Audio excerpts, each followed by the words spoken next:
Du haut de ses 97 ans, Lydia fait bonne figure. La voix posée, cette vieille dame native du Donbass raconte l'exploit qui l'a menée jusqu'à ce centre d'hébergement, à l'arrière du front. Une marche de plus de 10 km pour fuir son village, sur le point d'être capturé par les troupes russes. Je me mets en marche et là, il y a un soldat allongé, déjà mort. Au moins, il était couvert. Et l'autre était allongé plus loin, mais il n'était pas couvert.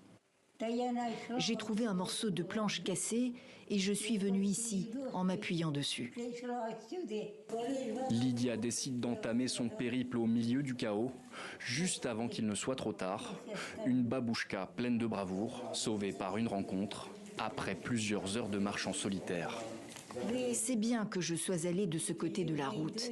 Et quand j'ai commencé à sortir de là, à quatre pattes, je rampais, je marchais, je marchais. Et une voiture est arrivée et s'est arrêtée devant moi.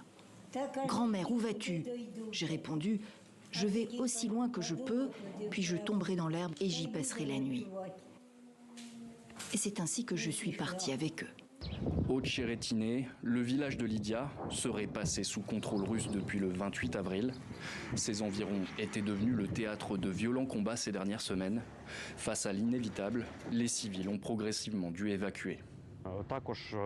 Il y a quelques jours, nous avons également évacué avec les militaires des civils qui quittaient eux-mêmes la partie actuellement occupée d'Ochérétiné.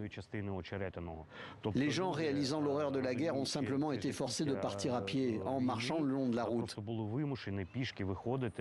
Et ce n'est qu'ensuite qu'ils ont été récupérés par les militaires qui ont contacté notre groupe. Le commandant en chef de l'armée ukrainienne, Oleksandr Syrski, a reconnu dimanche que la situation sur le front s'était globalement détériorée.